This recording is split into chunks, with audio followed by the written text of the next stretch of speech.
ፕሮግራሙ ኢትዮፒካ ሊንክ ነው። ጣቢያው ዛሚ 90.7 የውስጥ አዋቂ ፕሮግራማችን ሊጀመር ነው። የወሬው ንጉስ ግዛቸው ሸቱም ገብቷል። ግዛቸው እንኳን ደህና መጣ። እንኳን ደህና ቆያችሁ። እንዴት ናችሁ? ሰሞኑ ተነስቶብሃል አሉ። ብዙ ወሬዎች እያዘነብክ ነው። አበል ጥሩ ነበር ነው እሱ ነው። አንተ ስቴድ የተለወጠው ነገር እሱ ነው። ጨመራችሁ ጨመራ አረገ ያንተ ወደኔ መጣ። ጥሩ ነው። ወደ መጀመሪያው ማማሞቂያ ስናልፍ ባለፈው ጊዜ የኢትዮጵያ ብሔራዊ ቲያትር ለ3 ሳምንት ያህል ዘውትር ረቡዕ ያሳየውን የቴዎድሮስ ራዕይን የተሰኘ ቲያትሩን በአርቲስት ሱራፌል ተካ ምክንያት ሊያሳይ አልቻለም፣ ተቋረጠ ብለን ነበር። በአርቲስት ሱራፌል ተካ የተቋረጠበት ምክንያት ደግሞ አርቲስቱ ለፊልም ቀረጻ ምክንያት ወደ ክፍለ ሀገር ሄዶ ቲያትሩን ጥሎ በመሄዱ ያ በመቋረጡ ነው ሲል ቲያትር ቤቱ ገልጾ ነበር። በዚህም ምክንያት ቲያትሩ በመቋረጡ ምክንያት የኢትዮጵያ ብሔራዊ ቲያትር ይህን ድርጊት ፈጽሟል ባለው አርቲስት ሱራፌል ተካ ላይ ከቲያትር ቤቱ የስንብት ውሳኔ አሳልፎ ነበር። ቲያትር ቤቱ አርቲስት ሱራፌል ተካን ሲያሰናብት በተጋባዥ አርቲስትነት ግን ኢትዮጵያ ብሔራዊ ቲያትር በሚታዩ የተለያዩ ቲያትሮች ላይ መስራት ይችላል ብሎ ነበር። እናም የቴዎድሮስ ራዕይን ፍቃዱ ተክቶት ይሰራልን ብለን ነበር። ከዛ በኋላ ግን ተኳለ የተባለው አርቲስት አልተካውም። ቲያትሩም ዘውትር ረቡዕ ከበደ ማለት ነው። አዎ ቲያትሩም ዘውትር ረቡዕ ከዛ በኋላ ተቋርጦ ነበር። የፊታችን ረቡዕ ግን ይሄው ቲያትር ይመለሳል። ሲመለስ ሱራፌል ተካን ይዞት ነው የሚመለሰው ሲሉ የኢትዮጵያ ብሔራዊ ቲያትር ምንጮች ለኢትዮፒካ ሊንክ ገልጿል። ሱራፌል ተካ ወደዚህ ቲያትር ሲመለስ ቲያትር ቤቱ ጥሎበት የነበረውን እገዳ ከቲያትር ቤቱ ስራ የስንብት እገዳ አላነሳለትም። ውሳኔውን ሲያስተላልፍ በተጋባዥ አርቲስትነት መስራት ይችላል በሚለው መሰረት የቲያትሩ ደራሲና አዘጋጅ አርቲስት ጌትነት እንየው ተጋባዥ አርጎ ስለመረጠው በዛ መሰረት ወደዚሁ ቲያትር ተመልሷል። ወደ አሰናበተው ቲያትር መልሶ ደግሞ በስራ መልክ ተመልሷል። ስለዚህ ከመደበኛ ስራው ግን ተሰናብቷል። የፊታችን ረቡዕ በዚሁ ከፍተኛ ተዋቂነትና ተወዳጅነትን እንዲሁም ደግሞ ጥሩ አርጎ ሰርቶታል የተባለለት ቲያትር ላይ ሱራፌል ተካን እናየዋለን ማለት ነው። እሺ በማሪፍ ከመልካም ልደት ወደ ሌላ አንድ ማማሞቂያ ስንመለስ ሰሞኑን አራዳ ምድብ 7ኛ ወንጀል ችሎት የታየ ክስ ነበር። ይሄ ክስ በትውልድ ኢትዮጵያዊ በዜግነት ጀርመናዊ የሆኑት አቶ ዮናስ ግርማን ይመለከታል። አቶ ዮናስ ግርማ ላይ ከዚህ በፊት በእንዲህ አይነት ወንጀል ተከስቶ አያውቅም የተባለ ጥፋት ፈጽመው ፍርድ ቤቱ የ2 ዓመት ጽኑ እስራት ወስኖባቸዋል።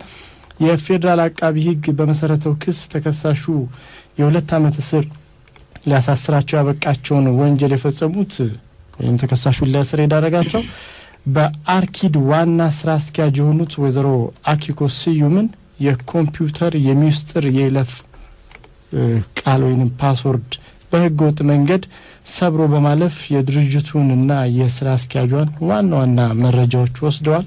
ይሄንንም መረጃ እንዲመለስላቸው 30 ሚሊዮን ብር ጠይቀዋል። ያልተሰጣቸው ግን ይሄንን የይለፍ ቃል ተጠቅመው የወሰዱትን የድርጅቱን ሚስጥር ሊመልሱ ፈቃደኛ አልሆኑም በሚል ተከሰው ክሱን ሲመለከት የነበረው የአራዳ ምድብ 7ኛ ወንጀል ችሎት በአቶ ዮናስ ግርማ ላይ የ2 ዓመት ጽኑ እስራትና የ5,000 ብር ቅጣት አስተላልፎባቸዋል። ይህ ወንጀል የተፈጸመበት ድርጅት በኮንስትራክሽን በትራንስፖርትና በውሃ ጉድጓድ ቁፋሮ ላይ የሚሰራ ድርጅት ነው።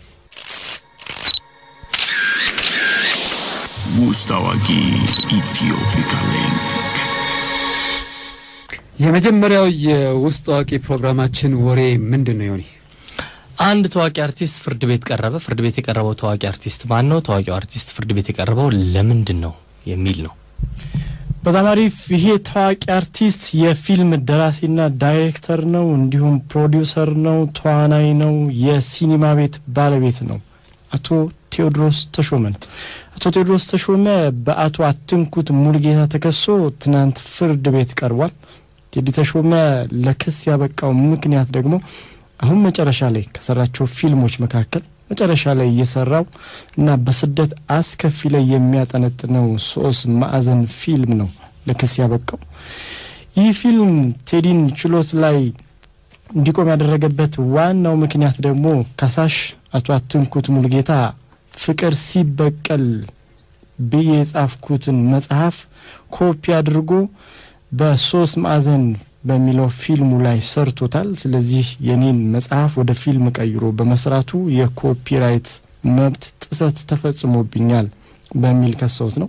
ከሳሹ ቴዲን በክሳቸው ላይ በተለያዩ ቦታዎች ተዟዙሮ ፊልሙን በማሳየቱ ከ20 ሚሊዮን ብር በላይ ገቢ አግኝቷል። ስለዚህም ካገኘው ገቢ ላይ የ10 ሚሊዮን ብር ገቢ ይገባኛል ብለውም ክስ አቅርበው የአርቲስት ቴዎድሮስ ተሾመን የባንክ ሂሳብ ማሳገዳቸውና በዚህ ፕሮግራም ላይ ማቅረባችንም ይታወሳል።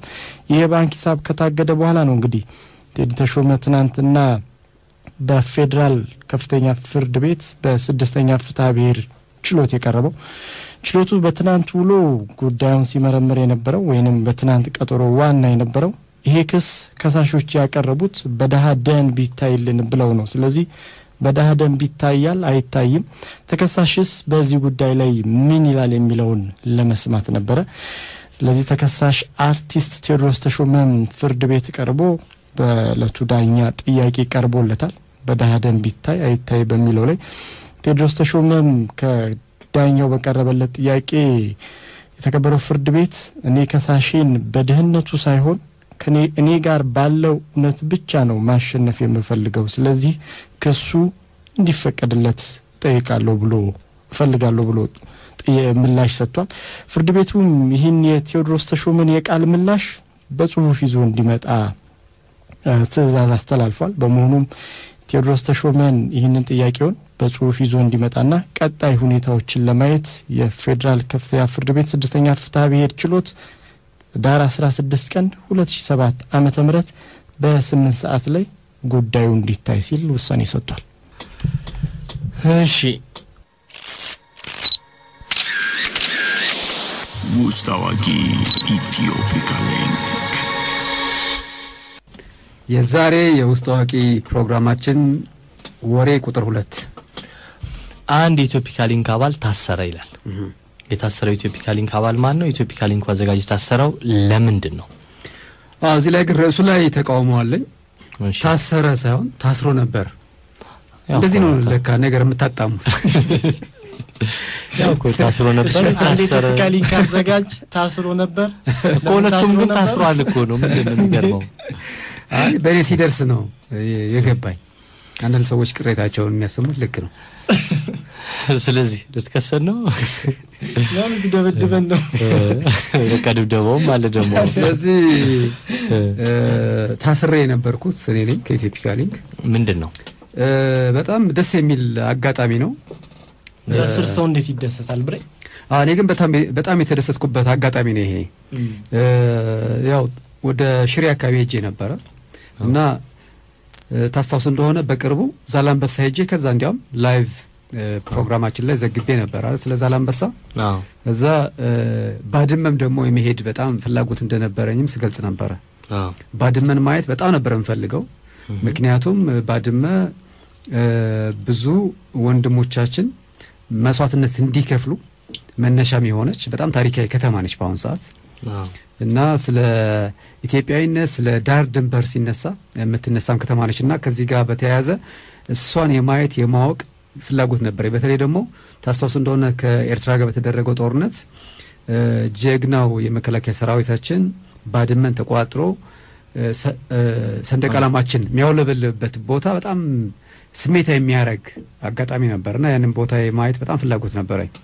አንድ ይሄን ሁለት ደግሞ ቀጥሎ ምሰራው ፊልም አለ የአንድ ሴት ታጋይ ታሪክ ነው እና እቺ ታሪኳን ምሰራላት ሴት ታጋይ እዛው አካባቢ ባድመ አካባቢ ከጀብሃ ከሚባል የኤርትራ አንድ ቡድን ድርጅት ነበረ። ከዛ ጋር ህወሓት ያደረገው ውጊያ ነበረ። ህወሓት ያኔ ከጀብሃ ጋር ውጊያውን አድርጎ ሱዳን ድረስ ነበር ያደረሰው ጀብሃን ማለት ነው። በአጠቃላይ ያው ከኢትዮጵያም ከኤርትራም መሬት ውጭ ነበር ያደረገው። ያው ብዙ ለውጊያው መነሻ የሚሆኑ ብዙ ምክንያቶች አሉ። ግን አንዱ ምክንያት ግን ባድመ ነው ያኔ።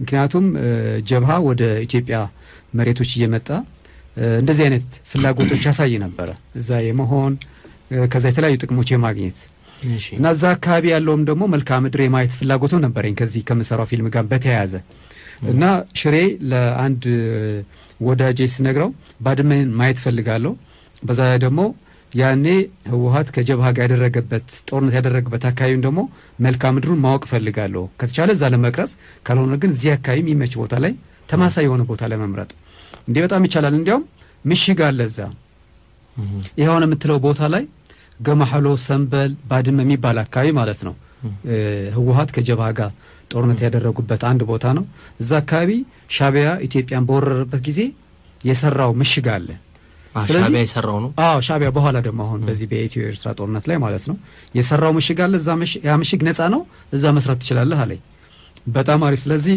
በአንድ ድንጋይ ሁለት ወፍ እንግደል ይሄንን ምሽግ ምን ባድመንም ኦንጎቢን ተባብለን ስንሄድ ምን ያህል ይርቃል ከሽሬ ወደዛ ከሽሬ ወደ 150 160 ኪሎ ሜትር ነው እስከ ባድመ ድረስ ማለት ነው እኔ ደግሞ ማቀው እስከ ሸራሮ ድረስ ነው ከሽሬ 100 ኪሎ ሜትር ድረስ ከዛ በኋላ ያለውን አላቀውም ሄጄበት አላቀም እና በሚኒባስ ነበር ይሄድ ነው ያው ከሰዎች ጋር ማለት ነው ወደዛ ወደ ባድመ በሚሄድ ሚኒባስ ልክ ገማህሎ ሰንበል የሚባል አካባቢ ስንደርስ ምሽግ ያለው እዚህ ነው አለኝ ከኔ ጋር ሄደው ሰው ማለት ነው ተወንጃልኩትና ከዛ ሚኒባሱን እንዲያቆምልና አንድ አፍታ ምሽጉን አይቼ ፎቶ አንስቼ እንድመጣ አስፈቀድኩኝ እሺ ችግር የለም አሉኝና ወረድን እኔ ስወርድ ሹፌሩም እኔም ሌዮ ብሎ መጣ እና ይሄ ደግሞ ጓደኛዬም አለ ሙዚቀኛ ነው ገዛይ ይባላል እና አብረን ሄድን ካስንሄድ በጣም ምሽጉ ይሄ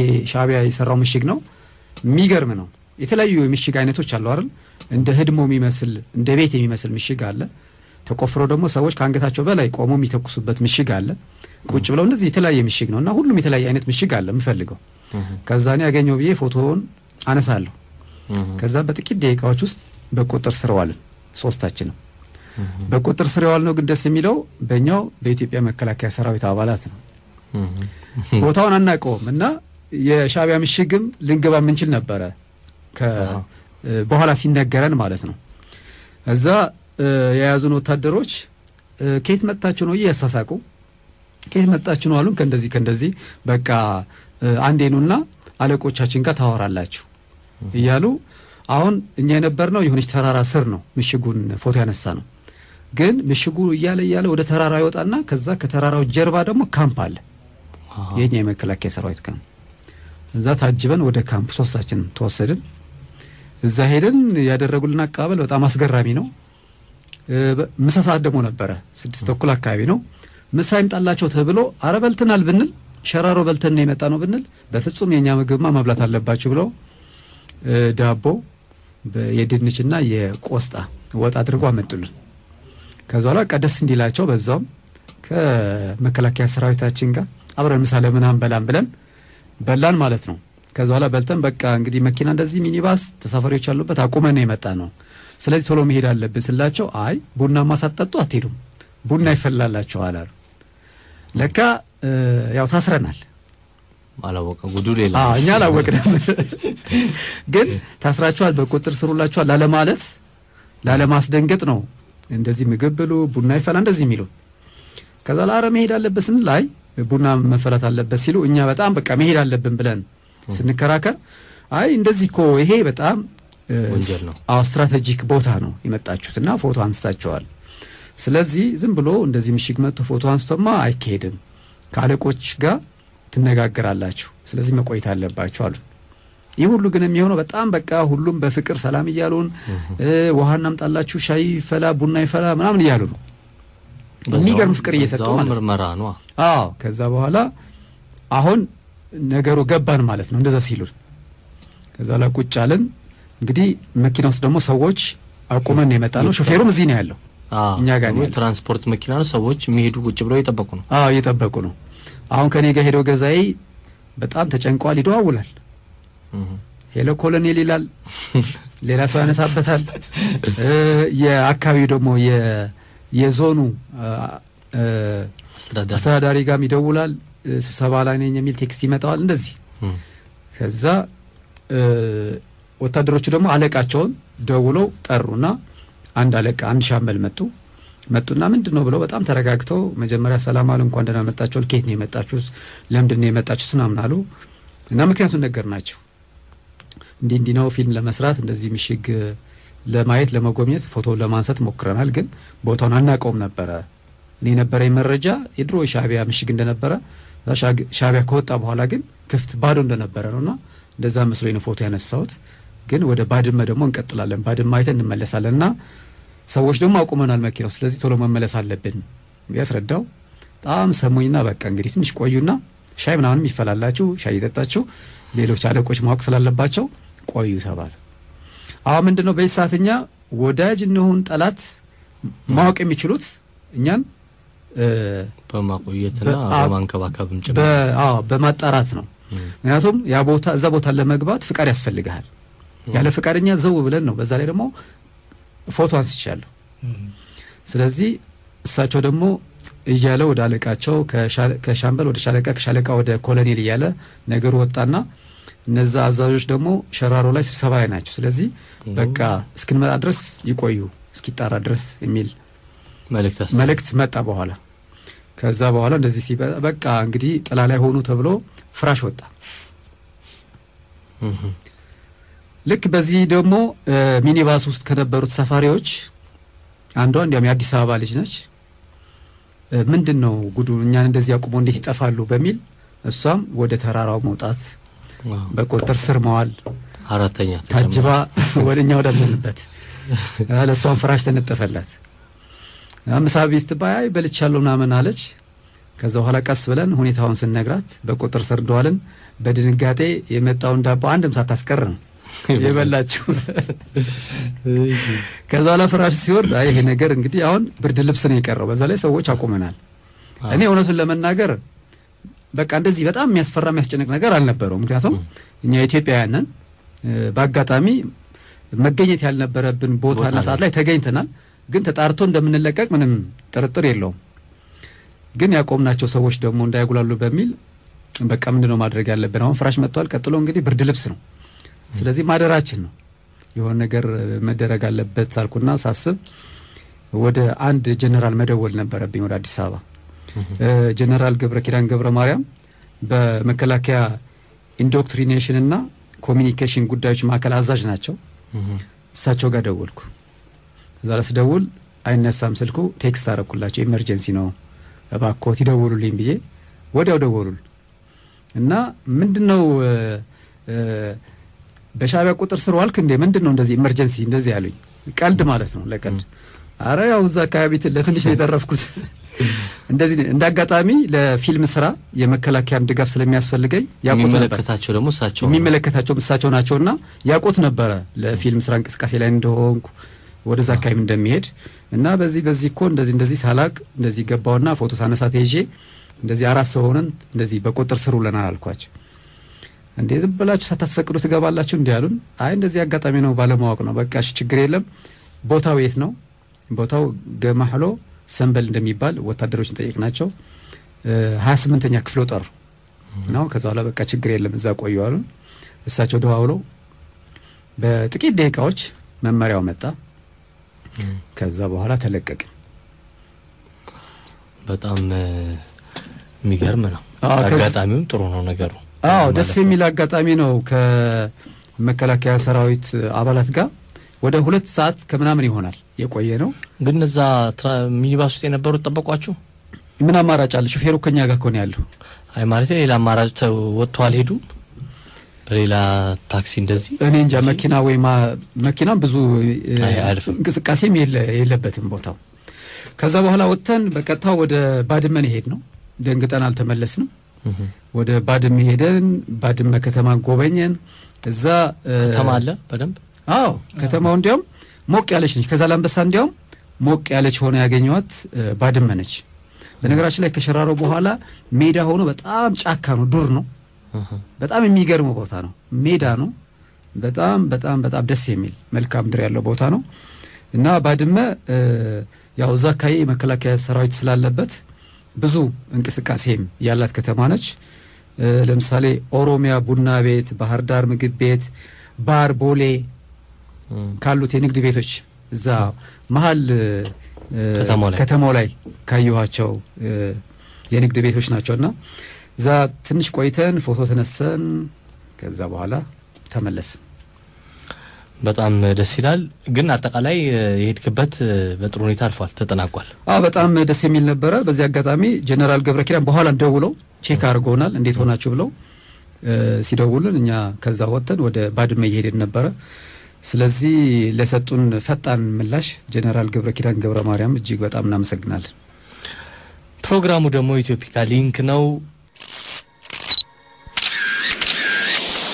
ውስጥ አዋቂ ኢትዮፒካ ሊንክ ወሬ ቁጥር 3 የታዳጊዎችን ህይወት አደጋ ላይ በጣሊያን አዲስ አበባ ጎዳና ቅኝት አድርገናል።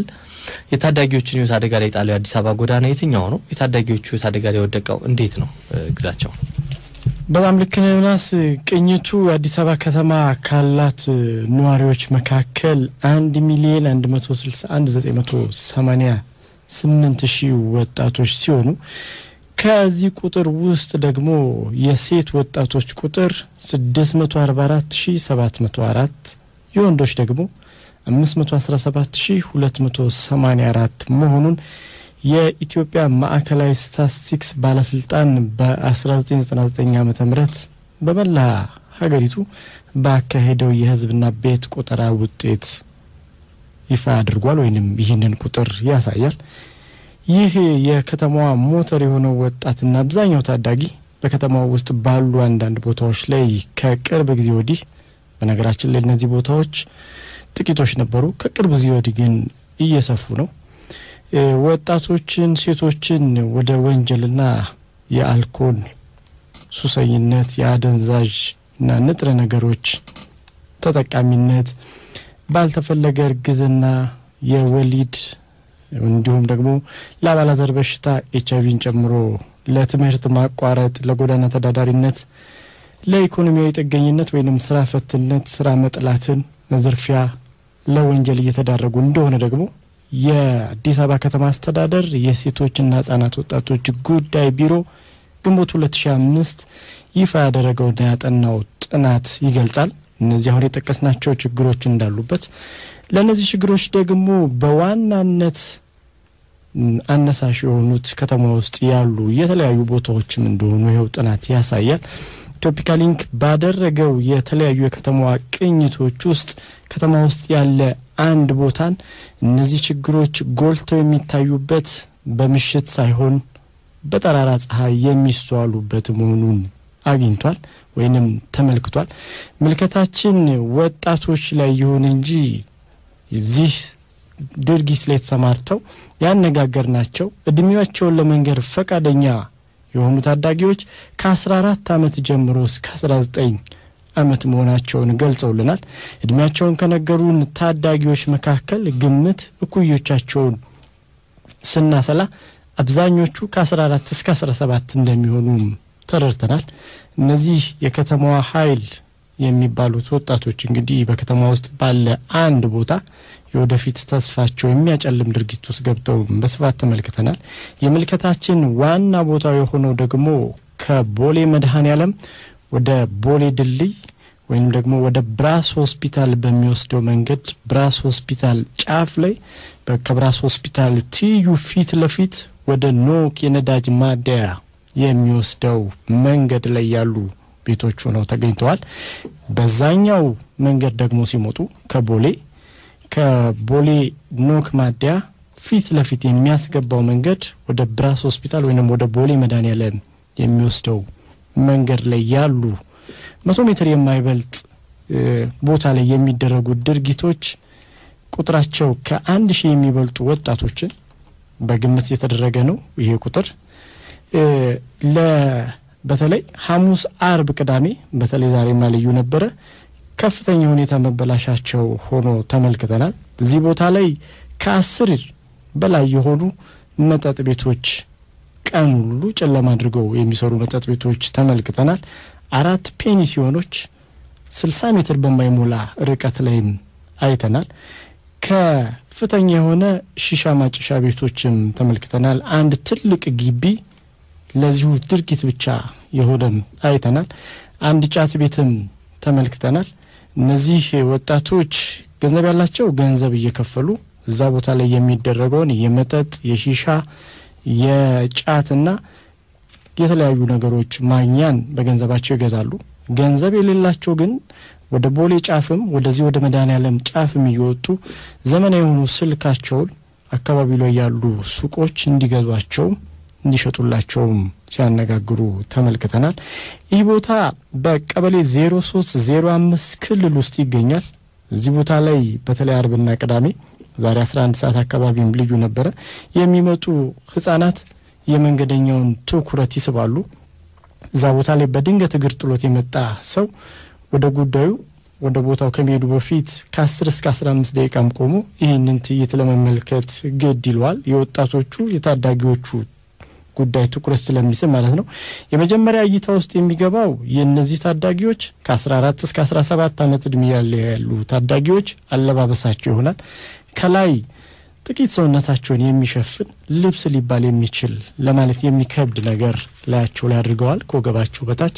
ከወገባቸው በታችም ሀፍረታቸውን ብቻ የሚሸፍን ነገር በሱሪ መልክ በሚኒ ቀሚስ መልክ ተመልክተናል። አንዳንዶቹ ደግሞ በስስ ታይት ወይንም ስቶቲንግ በሚባልም አስተውለናል።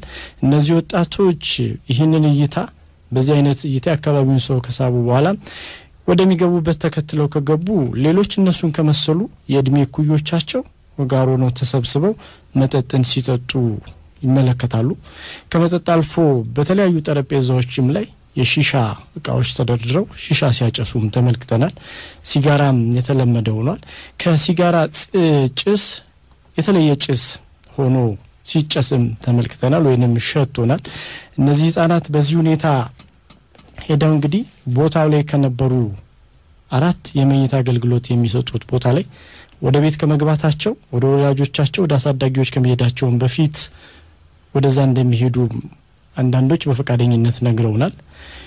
ወይንም ደግሞ ይሄንን አገልግሎት የሚሰጡም ሰዎች ገልጸውልናል። እዚህ ቦታ ላይ እነዚህን ታዳጊዎች ለሌሎች የውጭ ሀገር ዜጎችና በእድሜ ጠና ላሉ ዘመናዊ መኪና ይዘው ለሚመጡ ሰዎችም በደላላ መልክ እንደሚያቀባብሏቸው እዚህ ስራ ላይ የተሰማሩ ግን ስማቸውን እንዳንጠቅስ ያሉ ወጣቶች ገልጸውልናል። በስፍራው ነዋሪነታቸውን ያደረጉ የአካባቢው ነዋሪዎች ደግሞ በዚህ ድርጊት እንደተማረሩ ለሚመለከተው አካልም አቤት ብንል ሰሚያተናል። ይህን ድርጊት የሚሰሩ ሰዎችም ምን አይነት ኃይልና ጉልበት እንዳላቸው ሳናቅ ወደ አካባቢው ህግ አስከባሪ እንዲመጣ አልተደረገም ሲሉ ምሬታቸውን ይገልጻሉ። እንደ አማራጭ አድርገን ያዝነው ይላሉ የአካባቢው ነዋሪዎች። አካባቢያችን ላይ በቀን ጥበቃዎች ወጥተው ወደዚህ አካባቢ እንዳይመጡ ማድረግ ሆኗል ይላሉ። በራችን ላይ መጥተው የወሲብ አገልግሎት ግንብ ተደግፈው ያደርጋሉ ልጆቻችን እንዳይበላሹ በሚል ይሄን ያደረግነው ሲሉ ይገልጻሉ። ከዚህ አስከፊ ነገር በተጨማሪ ጫጫታው ጩኸቱ ዘውትር ሰላማችንን ነስቶናል። እንዲሁም ደግሞ በየለቱ የሚኖረው ድብድብ መስኮቶችን በሮቻችንን መኪኖች በር ላይ ቆሞ እንግዶች መኪና እንዲሰበር ሆኖብናልም ሲሉ ይገልጻሉ። ወላጆችን ወይንም አሳዳጊዎችን ትምህርት ቤት ሄደናል ላይብራሪ ገብተናል ብለው ሐሙስ አርብ ቅዳሜ የሚወጡት እነዚህ ታዳጊዎች አንዳንዶቹን ከዩኒፎርም ጭምር ተመልክተናል። ቶፒካ ሊንክ ተመልክቷል። አንዳንዶቹ እዚህ ቦታ ላይ ያሉት መጠጥ ቤቶች ላይ ከ23 ዓመት በታች አናስገባም ቢሉ እኛ ግን የተመለከትነው ወጣቶቹን ታዳጊዎቹንም ጠይቀን እንደተረዳነው እድሜያቸው ከ14 እስከ 17 እንደሆነም ገልጸውልናል። በዚህ ድርጊት ላይ የተሰማሩ በንግድ መልክ የመጠጥ ቤቶቹ ባለቤት እንዲህ አንገት ቀና የማያስደርግ ስራን እየሰሩ የሚመለከተው አካል ዝም ማለቱ አስቸጋሪ ነው አስተዛዛቢ ነው ሲሉ አካባቢው ነዋሪዎች ገልጸውልናል። በጣም የሚገርመው ቶፒካ ሊንክ በዚህ ቅኝት የተመለከተው እዛው 100 ሜትር ላይ የኮሚኒቲ ፖሊስ አለ። ይሄ ኮሚኒቲ ፖሊስ ይሄ ድርጊት ከሚፈጸምበት አጠገብ አካባቢ ላይ ሆኖ ምንም አይነት እርምጃ ለመውሰዱ ይበልጥ ጉዳዩ ትኩረት ሊሰጠው ይገባል ሲሉ የአካባቢው ነዋሪዎችም ገልጸዋል። እኛም በመልከታችን ተመልክተናል። እነዚህ ወጣቶች ከምሳ ሰዓት ጀምሮ እስከ 11 ሰዓት ድረስ በዚህ ድርጊት ተጠምደው ብለው 11 ሰዓት አካባቢ ሲሆን እጃቸው ላይ ትራንስፖርት ሁሉ ጨርሰው ጫማ እስከመሸጥ እንደሚደርሱ አካባቢው ላይ በንግድ ስራ የተሰማሩ ነዋሪዎች ወይንም የህብረተሰብ ክፍሎች ገልጸውልናል። አንዳንዶቹ ደግሞ በመጠጥ በጫትና በሌላ ነገር ደንዝዘው ከዛ ሲነቁ የሚያለቅሱበት በሁኔታው ግራ የሚጋቡበት ሁኔታ ማጋጥሞናል። 2-3ቱን ያህልን በተለያዩ ጊዜዎች ወደ ተለያየ ድርጊት ከሚገቡ ደላሎች ይዟቸው ለሌላ ሰው ከሚሰጧቸው ይልቅ በቤታችን አሳድረን ወላጆችን ጠርተንም አስረክበናል ብለዋል። ስለዚህ ይሄ አካባቢ መንግስት የሚመለከተው አካል ትኩረት ሊሰጠው ይገባል ሲሉ ነዋሪዎቹ ገልጸውልናል። እኛም የተመለከተው ይሄንኑ ነው። ስለዚህ አዲስ አበባ ታዳጊዎችን ይሄ አካባቢ በከፍተኛ ሁኔታ ወደ አልባሌ ቦታ እንዲሄዱ ያደረገ ያለ ቦታ ሆኖ ተመልክተናል። አስገራሚ ነው። በጣም ብዙ አስተያየትና አስተያየት የሚያሰጥና ተጨማሪ ነገሮችም እንድንጨምር የሚያደርግ ነበር ግን ጊዜ ስለሌለ ያው እንግዲህ ግዛቸው በብዙ አንግልም ነው ያየኸው። ስለዚህ በተለይ ደግሞ ፖሊስ ወንጀል ምንድነው የሚለው በደንብ መመርመር ያለበት ይመስለኛል። እድሜያቸው ከ18 በታች የሆኑ ህፃናት ናቸው። እነዚህ ህፃናት የሚያደርጉት ነገር ወንጀል ነው አውቶማቲክ እና ወንጀል ማለት ምንድነው የሚለው በደንብ መታየት አለበት። በጣም ትክክል ነው። ማስተዋቂያዎች ሰምተን እንመለስና የመጨረሻው ወሬያችን የሚሆነው በአንድ ታዋቂ ድምጻዊ መኪና የሰው ህይወት አለፈ። በመኪናው የሰው ህይወት የጠፋው ድምጻዊ የታዋቂ ድምጻዊ ማን ነው? በታዋቂው ድምጻዊ መኪና ህይወቱ ያለፈውስ? ይሄንን ይፋ እናደርጋለን ማለት ነው። እስቲ ንገረን ይሄንን ግዛቸው። በጣም አሪፍ ዮናስ። የዛሬ መጨረሻ ወሬያችን የዚህ ድምጻዊን ጉዳይ ያነሳል። ይሄ ድምጻዊ በኢትዮፒካ ሊንክ ፕሮግራም ባለፈው ጊዜ ፕሮግራማችን ላይ $20,000 ክስ ላይ ወደቀ እና በዚህም ምክንያት ቦሌ ወረዳ 3 ክልል የሚገኘው መኖሪያ ቤቱ የፍርድ ቤት እግድ ወጣበት እንዳይሸጥ እንዳይለወጥ ብለን ነበር። የድምጻዊ ንዋይ ደበበ ቤት ነበር። ንዋይ ደበበ ይሄ ንብረቱ በፍርድ ቤት እግድ ከወጣበት በኋላ ሌላ ንብረቱ ላይ ደግሞ አደጋ አጋጥሞታል። ንዋይ ያጋጠመው አደጋ የፍርድ ቤት እግድ ሳይሆን የመኪና አደጋ ነው። ድምጻዊ ንዋይ ደበበ 2 ያህል ከባድ የጭነት መኪኖች ያሉት ሲሆን እነዚህ መኪኖቹን በተለያዩ የመስክ ስራዎች ላይ የኪራይ መልክ አስገብቷቸው አገልግሎት እየሰጡ ይገኛሉ። በመሆኑም ከነዚህ 2 መኪኖቹ አንዱ የኢትዮጵያ ኤሌክትሪክ ኃይል ከሚያስገነባቸው የግልገል ጊቤ ቁጥር 3 የኃይል ማመንጫ ግንባታ ስራ ላይ ይገኝ ነበር።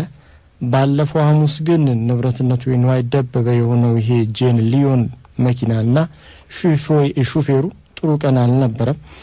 መኪናውን የሚያሽከረክረው ሹፌር መታጠፊያ መንገድ ላይ ሲደርስ ወደ ቀኝ ይታጠፋል ሲባል ምክንያቱ በውል ባልታወቀ ምክንያት ቀጥታ ሊጓዝ ችሏል። ቀጥታ ግን ያገኘው መንገድ ሳይሆን የኦሞ ወንዝ ነው ይላሉ በስፍራው የነበሩ የኢትዮፒካ ሊንክ ምንጮች።